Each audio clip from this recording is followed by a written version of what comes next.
สบายดีแล้วก็สวัสดีเด้อเพื่อนพี่น้องฝั่งลาวฝั่งไทยทั้งต่างประเทศเบิดสุขุสุคนมื้อนี้ทางทุ่งก็ขวัดทาน แต่ก็ขวัดแล้วเนาะเพื่อนพี่น้องตอนนี้ก็แม่เพิ่นยิบซอยกันเพื่อนพี่น้องเอ้ยแล้วก็เฮ็ดอันนี้เนาะตอนนี้ก็กำลังเก็บทาน แต่ว่าสิเบิดแล้วยังเหลือแต่ยิบเนาะเพื่อนพี่น้องก็ทานรอบนี้คือว่างามเลยเนาะพี่น้องได้คือว่าย่างบ่ฮอด16 สอบ5ก็ได้15ก็ถือว่านั่นได้นี่ด้าน1 สอบ2 สอบเนาะเตาก่อนนั้นได้15ว่าน้องลิ้นเทไม่ใช่เดือนนึงจ้ะเก็บกันได้ก็บ่ลื่นกันปานใดเนาะบ่14ก็15บ่เต้านี่ก็ยังเต้านี่นะสิมา16กันสอบ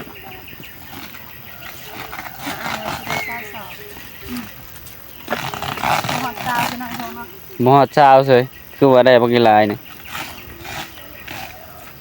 ได้ล่ะชงตกแล้วบ่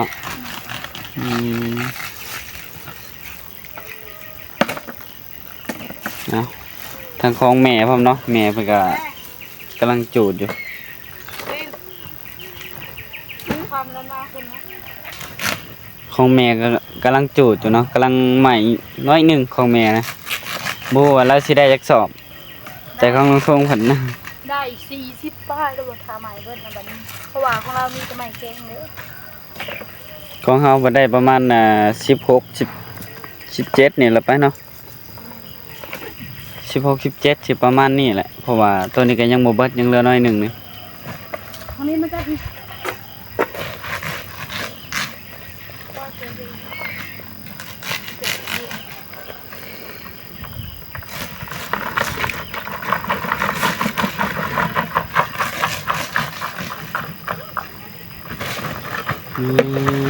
น้องสาวเพิ่นก็สิได้เมื่อแล้วยังหันเห็นแล้วเนาะเพิ่นสิได้เมื่อหาลูกชายแล้วโอ้อีหยังเกิบใหม่เลยเกิบใหม่เพราะว่ามันร้อนเนาะเตาถ่านยังฮ้อนอยู่บ่น้องนี่เลยเย็นเลยเกือบใหม่แล้วเอาไปเตะหันโตบัดนี้เนาะฮ้อนเลยหากินน้ำก่อนดูฮะน่า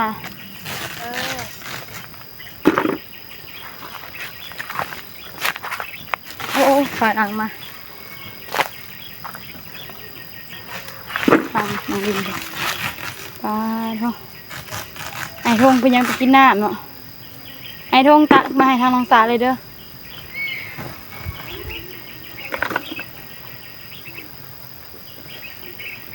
เขาเห็ดสอบสูงเติบเนาะสูงกว่าตัวเก่าอีกเขาเห็ดนะ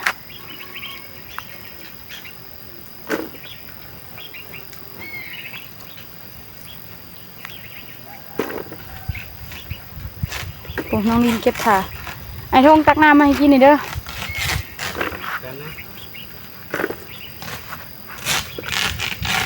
ย่านพลโตเนาะเร่งเก็บให้มันแล้วไว้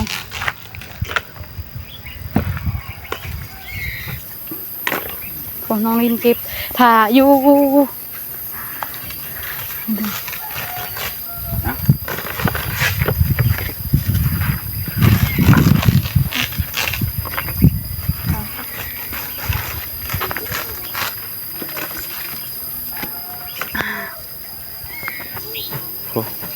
น้องลินเพิ่นน้องลินเก็บไว้นี่เอาไว้ซั่น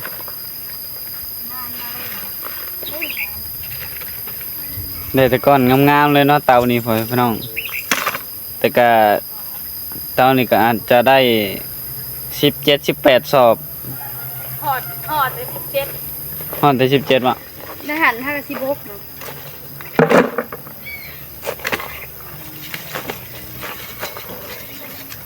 สบายดีก่อนจ้ะ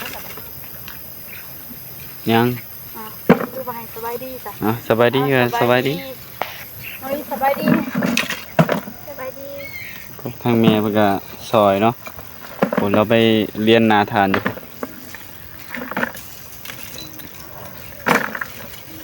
บ่ฮอดซาวซะหน่อยโหเพราะว่าเต้านี่ก็บ่ได้สูงบันไดน้องแต่ทั้งมันยาวซื่อๆเนาะ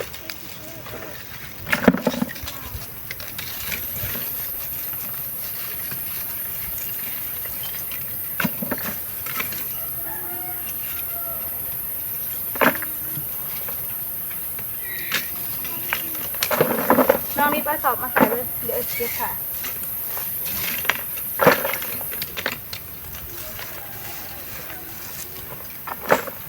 จะได้ลงมาหาลูกชายแล้ว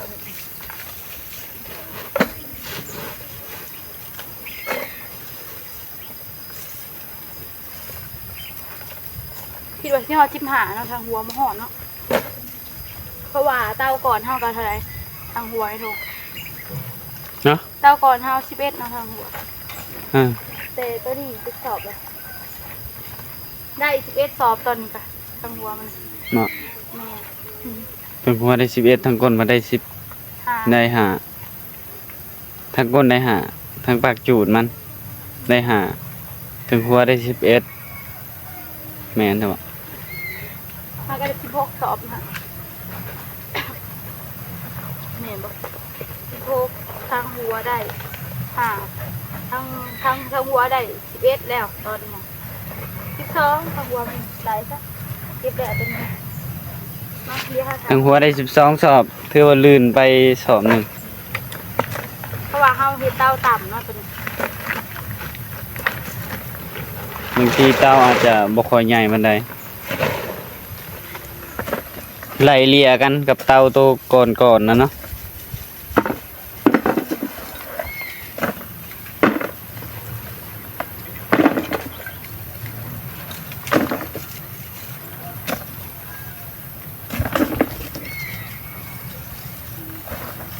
เฮ็ดได้ประมาณจักเต้าบ่น้องจ๋า ฮะ เฮาเฮ็ดได้จักเต้าเลย 2เต้า เฮ็ดได้2เต้าเฮ็ดได้2เต้าแล้วไปหาลูกชายแล้วเพราะว่าเกือบได้เดือนหนึ่งแล้วเด้เนาะ ยังเหรอ ว่าได้เดือนหนึ่งแล้วนี่ ไปเดือนหนึ่ง ไปเยี่ยมเนี่ยแล้วพอดีเป็นได้เดือนหนึ่งแล้วหอดเดือนหนึ่งแล้ว น้องผู้พานะหรือว่าเฮานี่ น้องภูพาก็ได้2 เดือน ยังบ่ฮอดสองวันที่10คือสิบหอดโอ้ยน้องนิดเอามาเห็นนะค่ะนี่ละนานเลยนี่น้องนิดนะ เกือบแล้วเกือบ2 เดือนแล้วน้องภูพาก็ได้ ป้าใบแหงหน่อยค่ะไม่เห็นแหง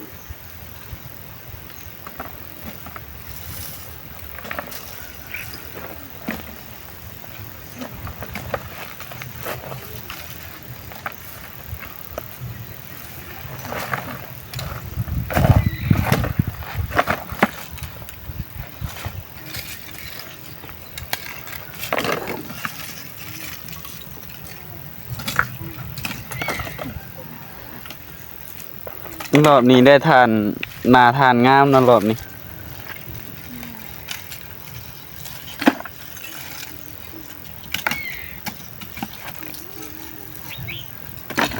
เฮ็ดอยู่นี่ก็คักอยู่แต่ว่ามันอยากมีปัญหาเนาะยันมีปัญหากัน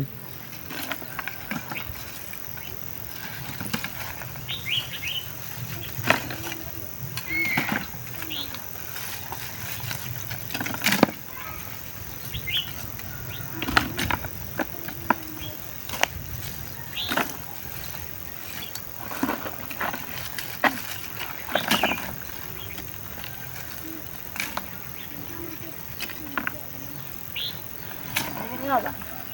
โอ้ดีใจได้แล้ว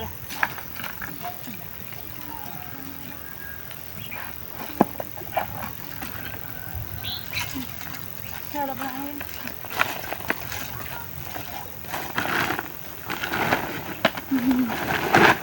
น้องลิ้นเอาอะไรมา แล้วบัดนี้สิได้ไปหาน้องภูผาไปแล้วบัดนี้เนาะสิได้ไปหาน้องภูผาไปเลย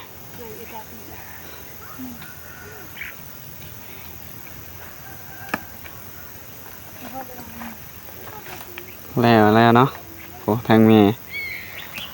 สบายดีแม่โอ้ทางแม่เพิ่นซอยเลี้ยนนาทานหอยพี่น้อง น้องลิ้นจะกินกับบ่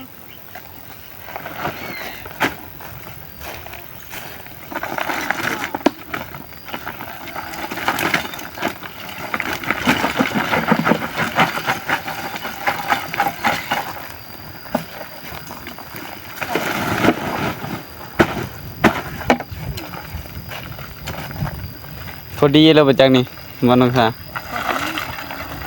เพราะว่าสอบใหญ่เป็นคอยใส่ไปเองได้อันนี้เคยเหรอเพราะว่าสอบใหญ่ให้พี่ตัดลงนี่ตัดออกไปตรงนี้เนาะแล้วบัดนี้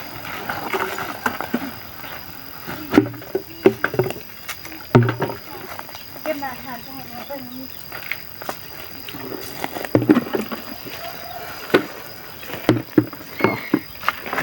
เดี๋ยวเขาไป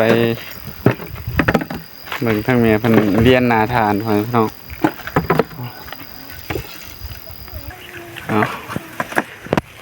มืดฟ้ามืดฝนมาเนาะก็เลยพากันเร่งเก็บทานให้แล้ว ใช่ท้องตัวนี้นะ เฮ้ย ถามว่า ถามมาหมดแล้วมันใหม่บ่เบิดเนาะตัวนี้ตามอันซื่อๆของใหม่บ่เบิดกันนะ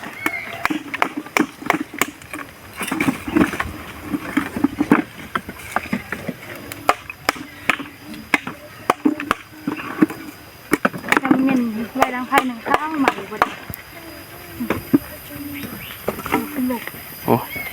อันนี้เป็นนาทานมีแตะกอนใหญ่ๆเนาะ นี่นาฐานพ่อ ฮะอันนี้วะต่อทางแบบยาวๆเลย อันนี้ก้อนไม่เค้งอันนี้แม่นวะ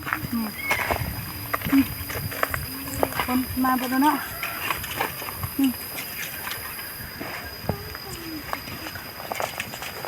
โอ้ยพ่อค่ะปนกันกันเป็นไงก็หน่อยนะที่ใส่ก็ใหญ่แล้วถัดอันใหญ่บัดตะกี้บ่มีตัวตาทั้งไม่เป็นเนาะ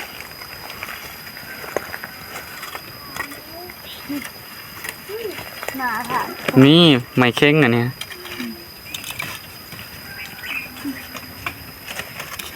เปลือกมันใหญ่ๆแบบนี้แม่นไม่เค้งหมดตัวนี้เนาะไม่เค้งนี่ทานก้าได้ไม่เค้งนี่ จ้านาบ้าเอาไม่ใช่ก่อน แล้วบาทนี่ เงามาไว้ บ่ฮู้ว่ามื้อใดน้องสาวเพิ่นสิมื้อบาทนี่แล้วมื้อนี้ มือดีอ่ะ มื้ออื่นบ่ หาไม่ท่องเนาะไอ้พวกมีคนครับ มาคือสิมื้อไว้แถวว่ามื้ออื่น เครื่องเฮาได้ใช้เฮ็ดได้สิฮนมื้อนี้เลยว่าซั่น แม่นสีปูเต้นเพราะว่าสิมื้อนอนอยู่เรือนอะไร บ่ เพราะว่าทานเท่าก็แล้วก็เลยได้อีกอย่างจ้ะ คือกระทันหันแต่ว่าน้องสาวเพิ่นนี่ หาพามาหาลูกชายเลยเนาะทานแล้วเลยจ้ะ อ๋อ เฮาเมื่อไว้ก็เฮาก็ได้มาไว้แล้วก็ได้มาเฮ็ดทานไว้ บ่เอาแล้วแต่น้องสาวเนาะทางน้องทงก็จักสิว่าจังไดเนาะเพิ่นอยากเพิ่นพาเอาเมื่อทางน้องทงก็อยากพาเอาเมื่อคือกันเพราะว่าคิดฮอดลูกชายพ่อแม่พี่น้องเอ้ย ทางทุ่งก็คิดฮอดน้องลูกชายคือกันน้องสาวเพิ่นเผาเมื่อทางน้องทุ่งก็เผาเมื่อคือกัน แต่ว่า โทรหาทุกมื้อคอยโทรไปโรงเรียนเพิ่นนอน ยัน เพิ่นใส่เสื้อสไปเดอร์แมนนอน ใจเสือสไปเดอร์แมน แม่เพราะว่า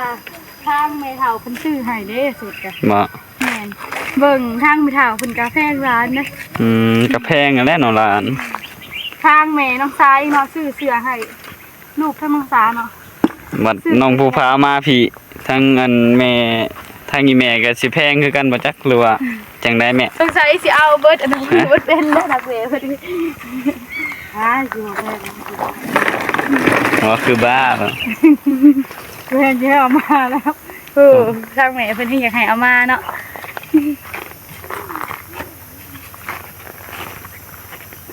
นี่ไอ้น้องคนจะมาเบิ่งไหมนี่ ใส่โอ้อวดแต่หนาทานเด้อนี่น้องสาวเพิ่นนี่โอ้ ไว้ ปลาบักยาวเลยเนาะพี่น้อง นี่มาเก็บมา โอ้ก้อนก็งามอยู่เนาะก้อน หรือว่าสิไปเก็บทางนั้นนั่งเลยจ้ะเก็บของขึ้นมาจะได้สิเก็บทางนั้น แต่ว่าเดือนนี้นี่ไปเยี่ยมน้องภูผาเพิ่นก่อนน่าจะเป็น เดือน สุดท้าย เดือนหน้าก็ไปนอนเอาอาทิตย์นึงหรอ แม่นเดือนนี้เราไปเยี่ยมไปจอบไปเอาเงินในน้องภูผาเพิ่นซื้อน้ำนมแล้วก็บัดเดือนสุดท้ายแล้วก็สิไปเอาน้องภูผาเพิ่นมาอยู่นำเลย เดี๋ยวแล้วไอ้ทองมัน ก็ลองเอามาอยู่เบิ่งก่อนน้องพี่น้อง ฐานคืองานเสร็จเด้ตอน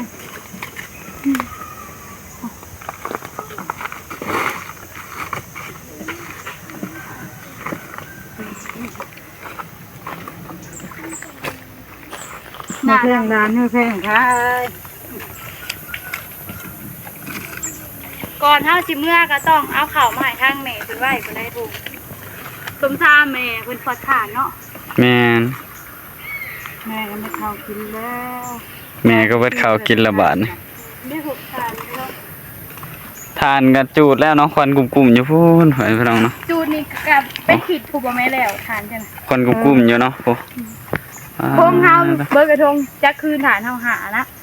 ฮะ หาคืนบ่ฐานเฮาดัวสี ไปเดี๋ยวไปเบิ่งทานแม่แล้วก็